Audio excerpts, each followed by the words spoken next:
Hello everyone, this is Marty Nishida and this is my Assignment 5, Revisions and Rationale. Okay, quick background on what my teaching unit was back in Assignment number 4. The goals of this lesson is to produce a how-to video. So my 8th graders individually could pick whatever they wanted to have as their how-to video, and they needed to produce it. The emphasis as far as editing was on the B-roll technique, and they had to incorporate that within this video. The B-roll is, in a nutshell, a smaller piece of video that is played over the main video. You see that a lot in interview type of videos where the interviewee is explaining something or talking about something that they've done, and as they are explaining, a smaller piece of video is played over that. This is a good technique to allow the viewer to get a better description or better idea of what the person is talking about in that particular piece of the video. So this particular lesson addresses the ISTE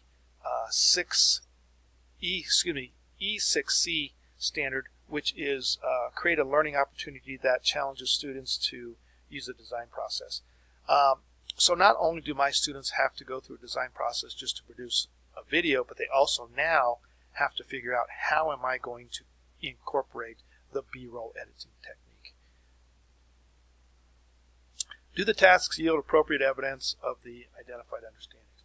So there were a couple of initial tasks that my students had to do. The first was to understand what B-roll was. So instead of me just telling them, what I had them do is do some research. So they had to go out and do some research on B-roll. They could find videos, they could find articles, whatever. Once they did that for a few minutes, then we had a class discussion and we talked about what they found, and then we also talked about what I wanted them to understand what B-roll was. And then ultimately I showed them a video, which was a cooking demonstration that had good examples of B-roll. This particular task addressed the ISTE standard of S3A, which was students employ research strategies to locate information. Once that definition was done and I felt that the students understood what B-roll was, then we did a little guided practice. And what that was I stepped them through creating a smaller video.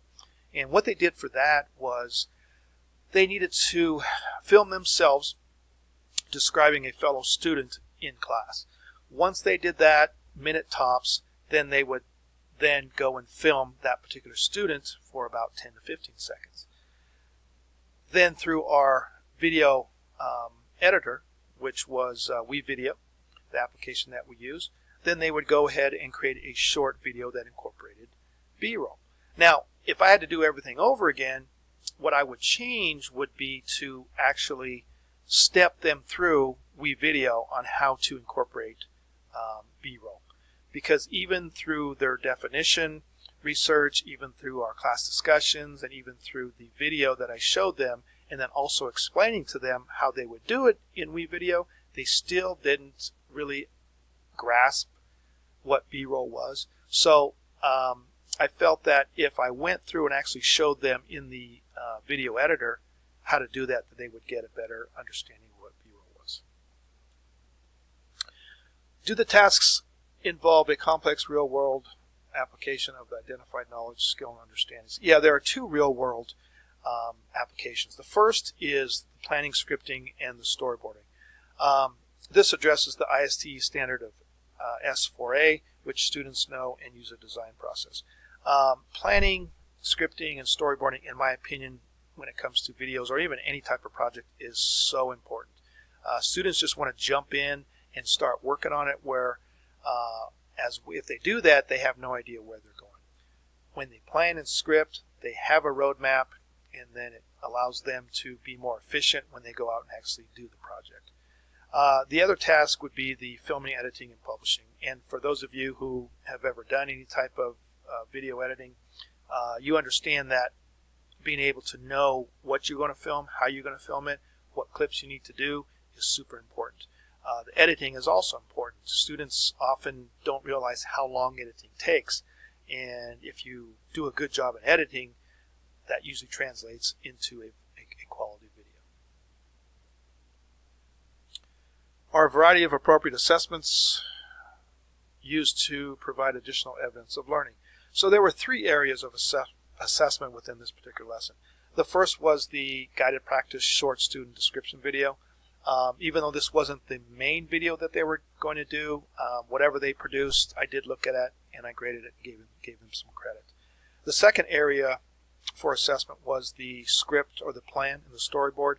Now they didn't get any specific grade for this, but it was a requirement that they had to get it done before they went and filmed. And then the last part was the main video, the how-to video, which will be graded based off of the rubric. Are students given an opportunity to self-assess and reflect upon their learning and performance? Yes. After every project in my particular class, students do a reflection. And reflection is broken down into 4 parts. The first is they have to tell me whether or not they felt they were successful in the project, or if they felt that they needed improvement, and give me reasons why. The second area is they needed to explain to me the reasons why they felt they earned that particular score. So whether or not it was high or low, they had to explain to me why they felt they received that score.